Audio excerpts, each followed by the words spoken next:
Bom dia pessoal, aqui quem está falando é o professor Anderson e nós vamos para a reta final da nossa disciplina de Engenharia de Software com essa aula sobre a revisão do conteúdo estudado. O principal objetivo dessa aula é revisar os conteúdos estudados antes da atividade avaliativa final da disciplina de Engenharia de Software. Então basicamente nós vamos dar uma pincelada geral aí no que foi visto durante o curso antes de fazermos aí a atividade avaliativa.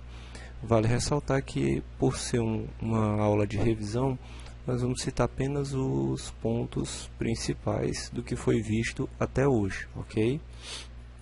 Então nós dividimos essa revisão por aulas, tá? Então, na aula 1 nós vamos falar sobre a introdução da engenharia de software, os conceitos básicos, os pontos principais. Na aula 2 nós vamos tratar dos processos de software, tá? Na aula 3 nós vamos tratar da gerência de projetos de software. Na aula 4, engenharia de requisitos. E finalmente a aula 5, testes de software. Então vamos iniciar pela aula 1, introdução à engenharia de software. Basicamente, os principais pontos envolvidos com os conceitos citados aí são, o primeiro deles vale ressaltar, vale lembrar aí que no início da década de 50 até meados da década de 60 nós tínhamos o hardware como principal ator de um sistema computacional.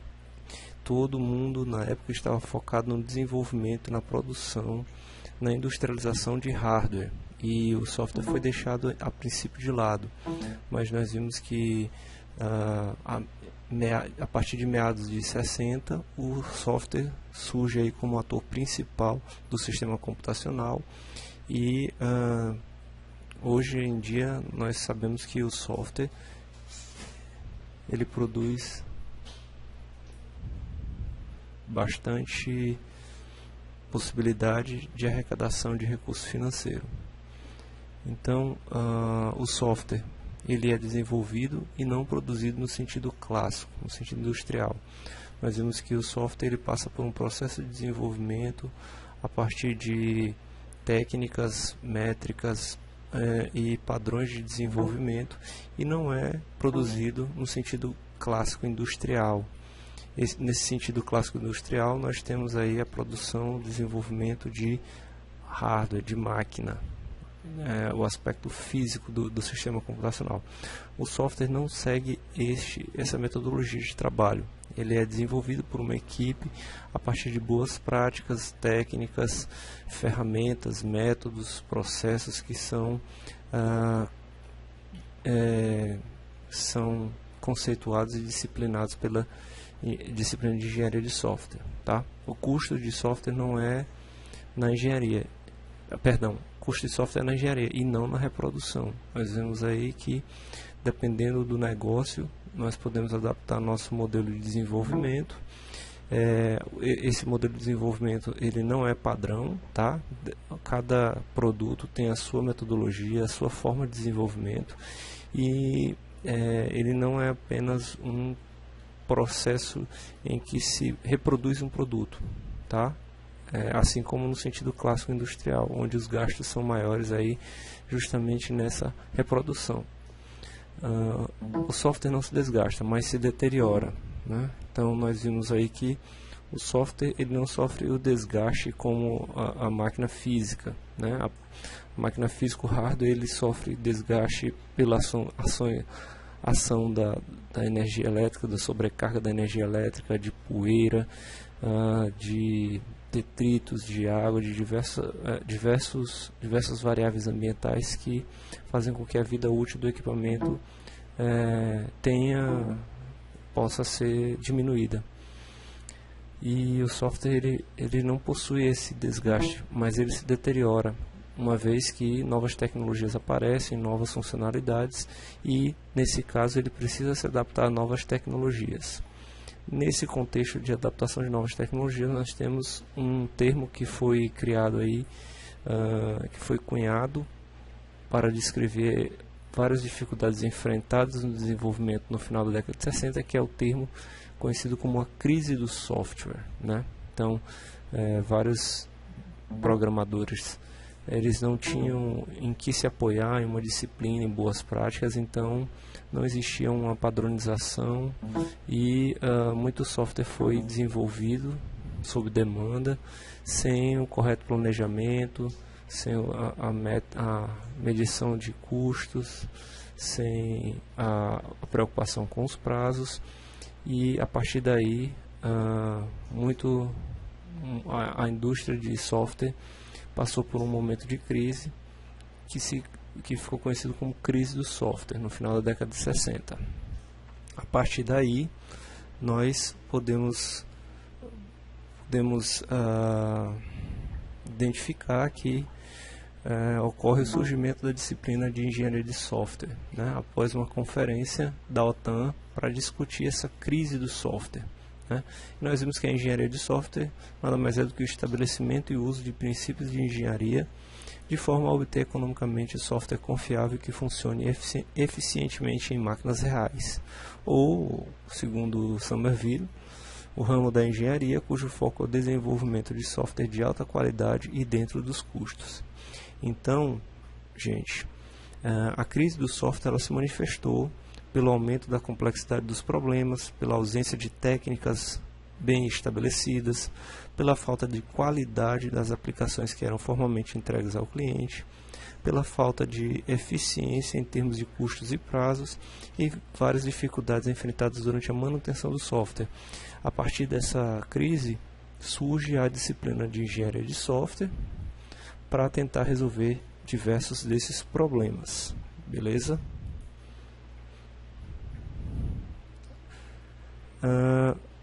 Quando a disciplina de engenharia de software surge, ela vem com o principal objetivo de orientar uma equipe de desenvolvimento a fim de concluir os projetos com sucesso, seguindo o planejamento, a fim de se obter qualidade no produto desenvolvido, obedecendo prazos, custos e níveis de qualidade desejados pelo cliente. Ok? Então a engenharia tem um papel importantíssimo nesse contexto. Para auxiliar as equipes de desenvolvimento, a engenharia de software ela trouxe aí um apoio no que tange a questões relacionadas com as fases de desenvolvimento de software, tá? Então ela proporcionou uma divisão durante a etapa de desenvolvimento em etapas com atividades bem definidas para que se atinja a qualidade do produto. Dentre essas fases, tornou-se genéricas ou tornou-se padrão algumas etapas, como por exemplo a comunicação, que é a primeira etapa onde os interessados, que são conhecidos como stakeholders, eles se reúnem para discutir, para trabalhar em cima dos requisitos, tá? Conversar sobre, produzir documentos para funcionalidades, verificação da viabilidade do desenvolvimento da solução, como o produto vai atuar, quem são os usuários, quem são os interessados. Então tem aí essa etapa onde os requisitos vão ser elicitados. Depois disso, a equipe de desenvolvimento tem a possibilidade, a partir do que foi estabelecido no processo de comunicação, ele se reúne para planejar, traçar metas, traçar custos, planejar os prazos de entrega, ver quais são as funcionalidades. E essa segunda etapa ficou conhecida como etapa de planejamento. Após essa etapa de planejamento, nós temos já a modelagem do software e das funcionalidades, onde os analistas, os engenheiros de requisitos e outros personagens vão começar a desenhar, traçar diagramas, traçar modelos do sistema. Esses modelos vão ser uma espécie de mapeamento daquilo que deve ser desenvolvido e codificado.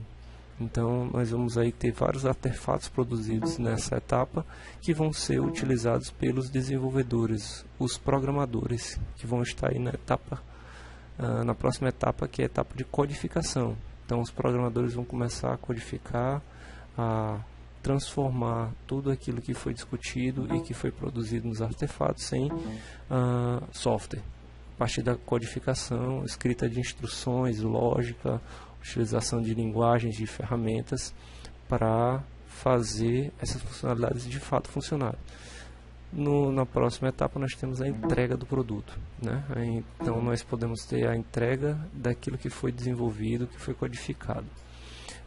Uma coisa importante se ressaltar nesse momento é que, dependendo do método, do processo, do negócio que a empresa desenvolve, do produto que é solicitado, essas fases elas podem ser alteradas, elas podem ser mescladas, elas podem sofrer subdivisões para se adaptar ao negócio que está sendo foco do trabalho da equipe.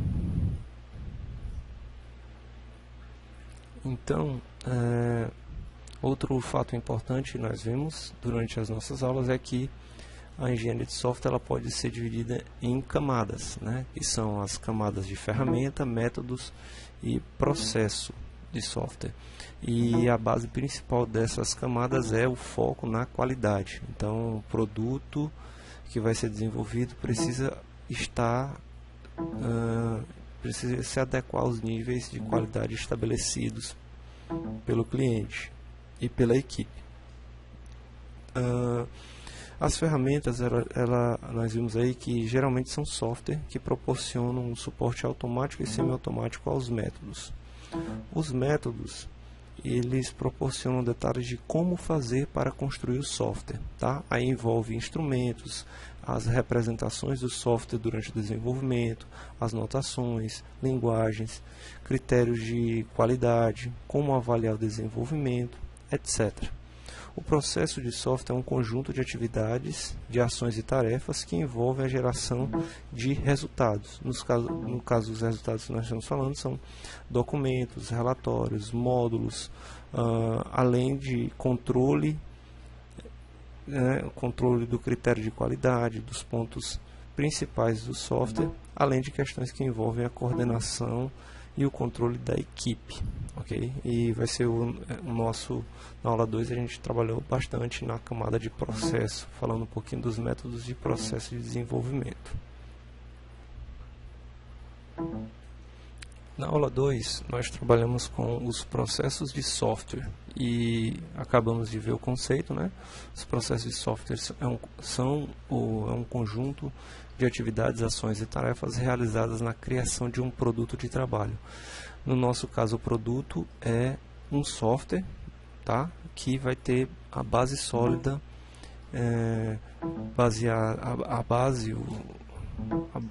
toda a base de construção desse software vai ser fundamentado em um planejamento para que nós tenhamos prazos cumpridos, custos dentro do orçamento, além de atender os níveis aceitáveis de qualidade, né? Nós vimos aí que os processos também eles trazem métodos de desenvolvimento, métodos de processo, onde nós temos as etapas para o desenvolvimento que vão se adaptar ao negócio, né? Ela traz aí algumas etapas básicas de desenvolvimento. No caso, a primeira etapa é da especificação do software, no segundo, projeto e implementação, terceiro, validação por parte do cliente, e na quarta etapa nós temos a evolução do software. Novamente, essas etapas elas são genéricas e elas vão servir de base para que a equipe de desenvolvimento desenvolva sua própria metodologia e tenha uma mescla, uma divisão dessas etapas baseado em métodos bastante conhecidos da engenharia de software, ok? Então, os métodos de processo são a representação abstrata do processo de desenvolvimento. Esses métodos definem etapas relativas ao desenvolvimento do produto, e cada modelo de processo define um fluxo de processo, ou seja, como os elementos estão interrelacionados. No caso desses métodos, nós vamos ter etapas de desenvolvimento a partir do modelo do negócio. Então, é baseado na realidade da empresa, na realidade do produto que se deseja desenvolver. e ela pode se basear, pode se adequar e pode sofrer as devidas modificações, se adaptando ao negócio. Tá? O objetivo é justamente padronizar a forma de desenvolvimento, seguindo os preceitos da engenharia de software. Outro objetivo é atingir a qualidade e os benefícios de um bom planejamento, a fim de entregar o produto dentro do prazo e custos combinados. Dos modelos, dos métodos de processo, nós vimos o modelo cascata, né, que é o básico, o mais antigo dos modelos, e é baseado justamente na indústria clássica. Né? Temos os modelos iterativos, que são modelos onde atividades são repetidas e versões são apresentadas ao cliente. Nós temos o desenvolvimento espiral e temos o desenvolvimento incremental. O desenvolvimento espiral ele é baseado em uma espiralzinha, onde nós temos as etapas bem definidas e versões que vão sendo apresentadas para o cliente e alteradas à medida que o tempo passa. No desenvolvimento incremental é bastante parecido. E nesse desenvolvimento incremental nós temos diversos incrementos que vão sendo sucessivamente desenvolvidos, entregues, e os requisitos são alterados, são adaptados novamente, e aí acontece o desenvolvimento do produto. Temos os métodos evolucionários, que são prototipação e programação exploratória. Prototipação também é baseado em repetição de algumas etapas, e protótipos vão sendo apresentados ao cliente. Na programação exploratória nós temos uma metodologia em que não se conhece muito bem os requisitos e algumas versões vão sendo desenvolvidas até mesmo para ajudar o cliente a descobrir quais são as suas necessidades. Nós temos o desenvolvimento baseado em reuso, onde também os componentes podem ser adquiridos e adaptados e encaixados, digamos assim, no produto final, e baseado naquilo que já existe, né? Para não usar, digamos assim, para não reinventar a roda. E temos também o modelo RUP, que não é só um modelo, ele é algo maior, ele é um processo maior, onde nós temos várias características e vários pontos interessantíssimos do desenvolvimento. Sugiro que vocês deem uma lida aí, uma olhada em cada ponto desses modelos, tá? Para que não haja dúvidas a respeito de cada um. Não vai dar para eu falar especificamente de cada um e tal, porque é apenas uma aula de revisão. O objetivo é ser sucinto e pontuar os principais conceitos que nós vimos nessa aula. Na aula 3 nós falamos da gerência de projetos de software, e basicamente nós vimos lá que nós temos, para fazer a gerência de projetos, nós temos, antes de começar essas etapas, nós temos que ter um planejamento, né? O gerente de software, que é o responsável pelo planejamento, pelo plano e pelo acompanhamento, monitoramento das atividades, ele tem inicialmente que ter um planejamento de desenvolvimento, e esse planejamento ele é descrito no plano de projeto de software, né? Na aula eu mostrei, nós vimos que esse planejamento é baseado em um plano, que é um documento, e nesse documento nós temos vários pontos que são escritos baseado em uma estrutura de plano, onde vamos ter vários detalhes que vão nortear o gerente, nortear a equipe e fornecer subsídios para o acompanhamento e monitoramento das atividades que estão sendo desenvolvidas. Então, o plano de projeto ele é um mapa, um guia, que oferece uma base sistemática de como conduzir o projeto e quaisquer modificações necessárias, além de servir como eficiente mecanismo de comunicação entre os principais interessados. Tá?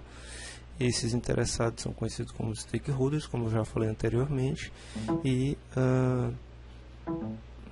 envolve cliente, o usuário, o gerente, a equipe de desenvolvimento. O principal objetivo é determinar os riscos, né, para poder gerenciar esses riscos e evitar que o projeto se encerre ou sofra qualquer problema a nível de trazer falhas no projeto. Okay?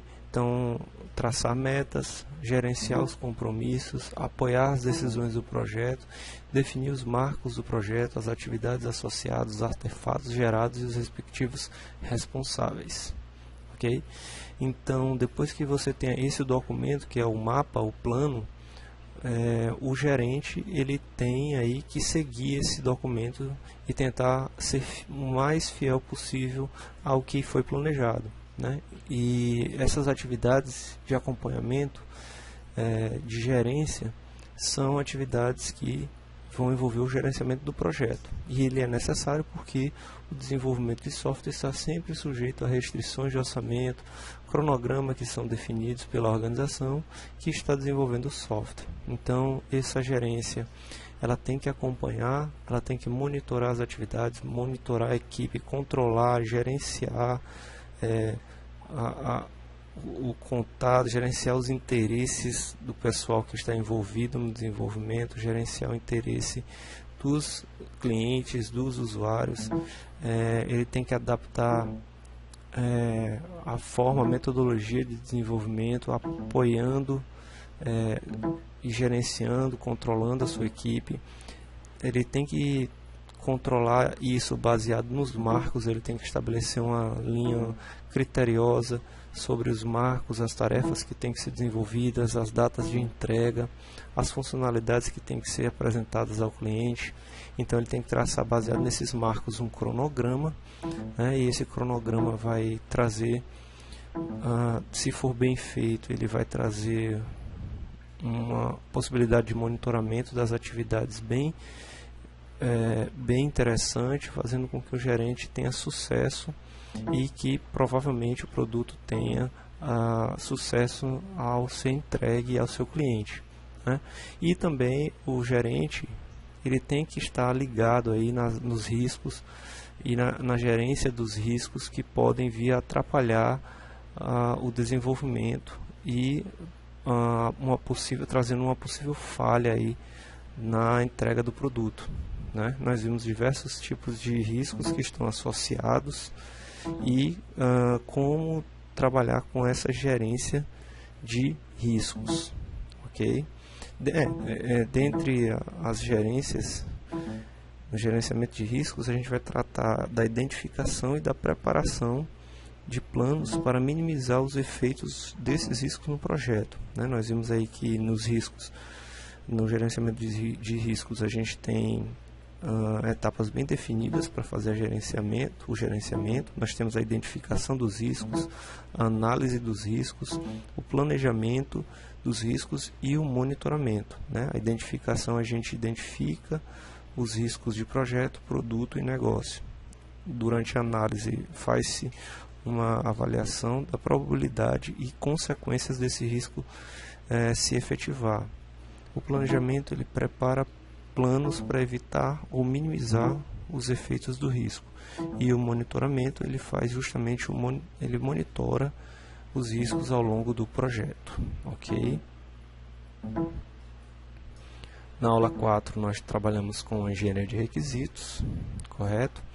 E antes de trabalhar com a engenharia dos requisitos, a gente precisou saber o que é um requisito, né? Então, requisito nada mais é do que uma descrição dos serviços que devem ser fornecidos por esse sistema e as suas restrições operacionais, tá?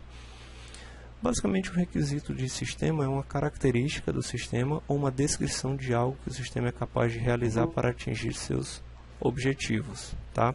Então, existe naquele momento da conversa inicial com o cliente, a necessidade de se ter um profissional que faça um levantamento correto dessas necessidades, das especificações, das regras e restrições que devem envolver o sistema. Isso tudo, essas necessidades, essas especificações, regras e restrições são conhecidas como requisitos, ok? Aí nós vimos também que os requisitos eles podem se classificar de acordo com a natureza ou de acordo com o nível de descrição. De acordo com a natureza nós temos os requisitos funcionais, não funcionais e de domínio, né? Os funcionais são aqueles baseados nas funcionalidades que devem ser entregues. Os não funcionais são aqueles baseados nos aspectos, em que o produto precisa se adaptar, né? Geralmente regras de negócio ou restrições, alguma coisa que seja baseada em uma lei que o software deve obedecer, etc. E os requisitos de domínio são os requisitos baseados no domínio do negócio. São requisitos em que o cliente deve esclarecer para que o software atenda às funcionalidades baseadas no domínio do negócio. Segundo o nível de descrição, nós temos os requisitos de usuários e os requisitos de sistema. Tá? Os de usuários são requisitos que são feitos pelo usuário a partir de uma linguagem natural, né, uma descrição onde vai ser produzido um documento. Os requisitos de sistema são já requisitos específicos para a equipe de desenvolvimento, com detalhes, com padrões já de desenvolvimento aí, próprios para a equipe. A engenharia de requisitos é um ramo da engenharia de software, tá? Que envolve as atividades relacionadas com a definição dos requisitos de software de um sistema, desenvolvidos ao longo do ciclo de vida do software. Tá bom? O objetivo é transformar diversas informações em documentos. Então, fazer o levantamento dos requisitos, fazer a análise dos requisitos, tudo isso envolve a produção de muitos documentos que vão ser feitos a partir daquele contato inicial com o cliente. Esse cliente vai esclarecer os requisitos, documentos, leis, até mesmo um software que já existente, ele vai trazer a possibilidade aí do levantamento das necessidades, tá? E a engenharia de requisitos vai fazer essa transformação dessas informações em um documento para o projeto e modelos que direcionem o desenvolvimento do software. Basicamente ele vai fazer uma espécie de mapeamento daquilo que está escrito, dos regulamentos, das regras, das restrições, para um modelo em que nós possamos ter diagramas, artefatos que o programador consiga implementar, desenvolver uma funcionalidade relacionada com aqueles requisitos. Ok?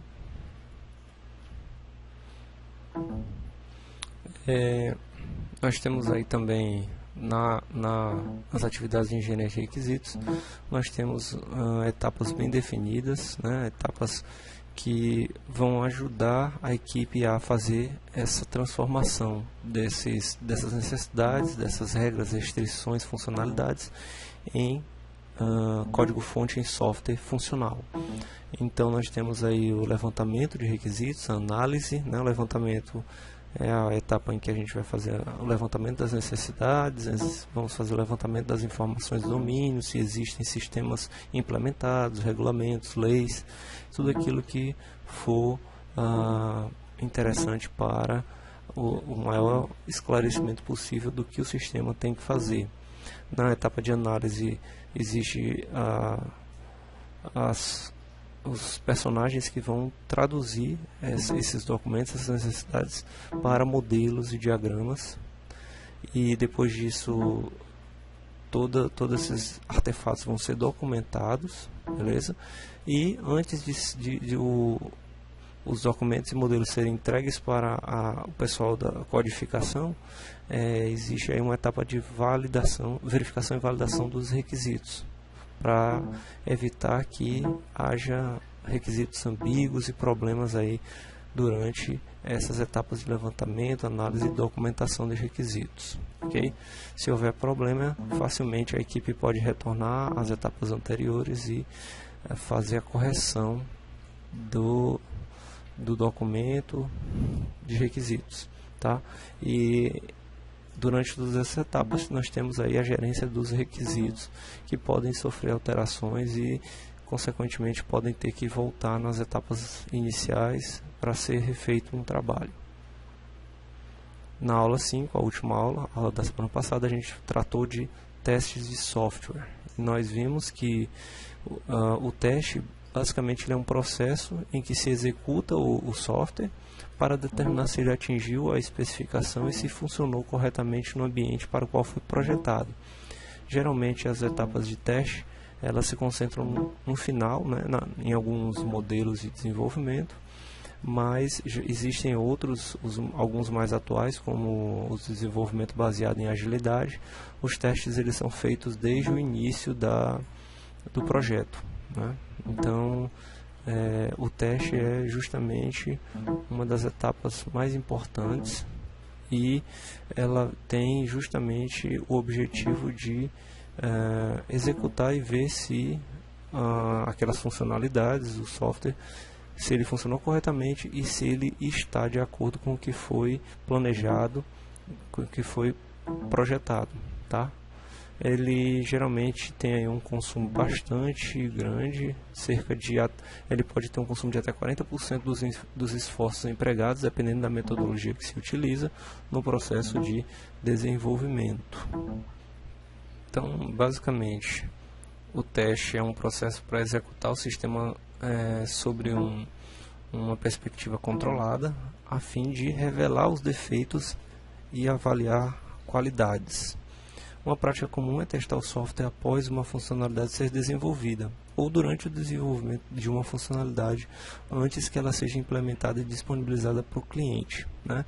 Justamente ela vai ser adaptada, adequada e vai ser testada, né, nessa fase de teste de software. Nós temos alguns conceitos aí associados ao teste, a depuração, né? No caso, a depuração ele não é um teste, mas é um conceito bastante importante que gira em torno da execução do passo a passo para se identificar e corrigir um erro associado ao teste. Nós temos os conceitos de defeito, erro e falha, né? Nós vimos que um defeito é um pequeno erro, uma instrução incorreta que pode gerar um erro maior e proporcionar esse erro, ou um conjunto de erros pode proporcionar uma falha geral do sistema. Nós temos também os conceitos baseados nos elementos essenciais dos testes, né, nos casos de teste, nos procedimentos e nos critérios. Então, os casos de teste vão ser os casos justamente em que devem ser testados as funcionalidades, as possibilidades de funcionamento, as possibilidades em que vamos submeter determinada funcionalidade, e nós devemos ter uma cobertura desses casos de teste maior possível para fazer o teste sobre diversas perspectivas, diversos ambientes e verificar se esses casos aí realmente são casos viáveis e se é possível encontrar falhas baseadas nos casos que nós levantamos. O procedimento ele vai mostrar, vai ser uma descrição passo a passo de como vai acontecer o teste, e os critérios vão ser os critérios utilizados aí durante o teste, tá? Nós temos os níveis de teste, né? Os níveis de teste de software e as técnicas de teste de software. Nos níveis de teste nós temos a classificação de testes de unidade, testes de integração, testes de aceitação e os testes de sistema, né? Nós temos aí a classificação de cada um desses níveis de teste. Sugiro que vocês deem uma olhadinha em cada um desses níveis. E nós temos as técnicas, né? As técnicas para se testar um software. Dentre essas técnicas nós temos a estrutural, ou teste caixa branca, né? Que é aquele teste feito já no código-fonte, a nível de código-fonte do projeto. Nós temos o teste caixa preta, ou técnica chamada de funcional, onde as funcionalidades vão ser testadas sem a necessidade de se observar a codificação, o código-fonte do software, tá? É geralmente feita já a nível de usuário, a nível de cliente. Técnicas de regressão, onde a partir de novas versões, o conjunto que já foi testado em versões anteriores deve ser testado novamente, deve ser aglutinado aos novos casos de teste. E nós temos diversas técnicas chamadas de não funcionais, né? Vimos aí na aula passada que nós temos diversos testes aí, diversas técnicas, como testes de desempenho, testes de carga, diversas formas aí de testes não funcionais de software, ok? Para o planejamento, nós vimos que podemos ter aí etapas bem definidas do planejamento de software, planejamento de testes de software, ok? Onde primeiro a gente vai planejar o teste de aceitação a partir do documento de requisitos, depois planejado o teste de sistema a partir do projeto de alto nível de software. Em seguida ocorre o planejamento dos testes de integração a partir de do projeto detalhado e por fim o planejamento dos testes a partir da codificação. Nós temos aí essa modelagem V, onde os testes estão associados às etapas de desenvolvimento, né? Então nós temos o teste de aceitação associado aos requisitos, o teste de sistema ao projeto de alto nível, o de integração ao planejamento, ao projeto detalhado e os testes de unidades que são feitos pelos desenvolvedores durante a fase de codificação. Tá ok? Então, gente, era isso. Uma revisãozinha aí dos principais pontos do que a gente desenvolveu aí, discorreu durante a disciplina, tá? A avaliação está marcada para o dia 12 do 9 de 2015. Vocês verifiquem aí o horário com o tutor presencial. E um grande abraço, tudo de bom, boa prova. Espero que tenha sido bom para vocês. Se não tiver sido, estou aceitando sugestões para melhoria, ok? E desejo tudo de bom a vocês e uma boa prova. Estamos aí para qualquer dúvida que vocês tenham. Podem entrar em contato a partir do e-mail, tá ok? Um abraço, até a próxima, tudo de bom.